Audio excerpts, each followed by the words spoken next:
Hi everyone, this is Natasha. I wanted to share with you Mother's Day cards that I created. I know Mother's Day is literally hours away if you're watching this today on Saturday.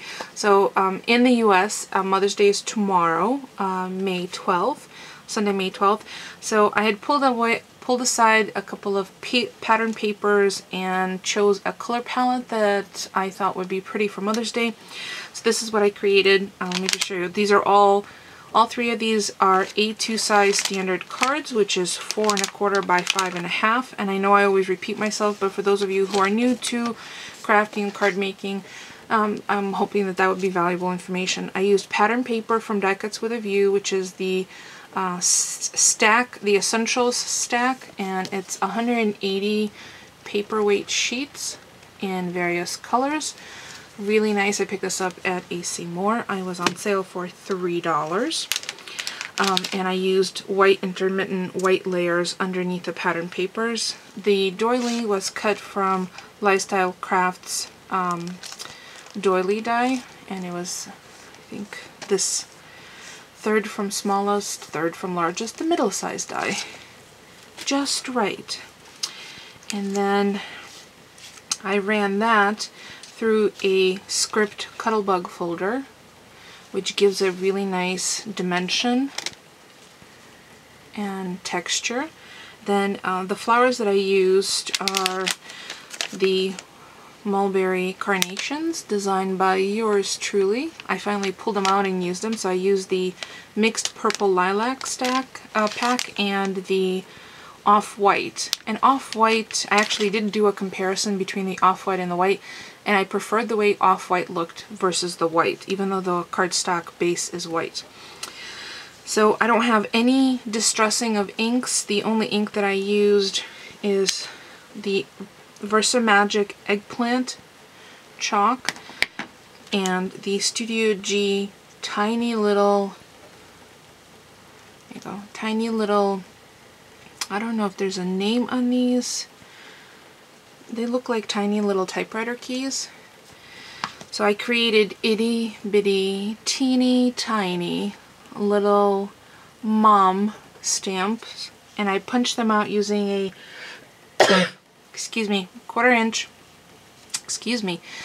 quarter inch McGill punch that I have. And I will have close-up photographs probably at the end of the video, or you can go to my blog post, which there'll be a link in the description below, to get all the dimensions, because I did do kind of some freewheeling with some of the patterns. So I used 3 different patterns in this lilacs. The background is the polka dot. Then there's kind of a lacy doily one and an argyle. I also used some lavender twine, the carnations, and underneath the carnations I punched out, so this Martha Stewart branch punch, some leftover pieces I had of the silver paper. The paper is from Recollections. I believe it's a metallics, assorted metallic stack. I'm not sure whether that's available any longer. It's a really nice matte metallic, so it's not quite bright and shiny.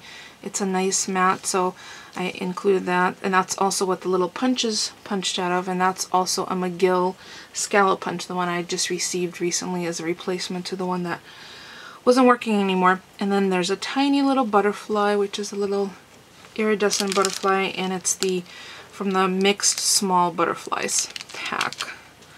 So that's the outside. The widest part of this page of the front of the card is on dimensionals, and the reason I put that on dimensionals is because I wound this twine around this piece. What it gives, having the dimensionals on this side and underneath it, provides a channel for that twine to sit quite comfortably. Now grant you, these are pretty dimensional, but they are being hand delivered, and one that's going to my mother-in-law is being included in a package. If you were to send something this dimensional, which is more than 1/4 inch, as you can see, through the mail, I would definitely recommend placing it in a box rather than an envelope, because it's likely that if it goes through automation, actually anything over 1/4 inch can't go through automation, it might get damaged, so you're just better off putting it in a hardcover box. And then on the inside, I chose a very pale grid pattern in the gray and added one more tiny little tag. Then on the back, I just stamped it with created by.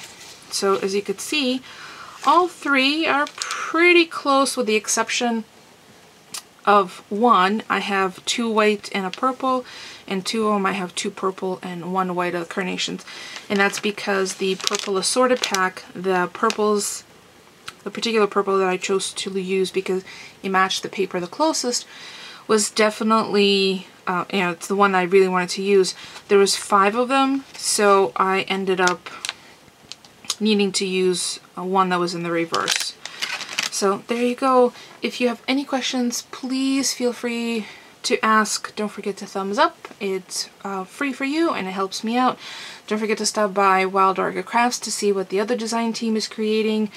And if you have any suggestions for future projects, please feel free to request that here. And I hope everyone who is celebrating has a fabulous Mother's Day. Thanks for watching, everyone.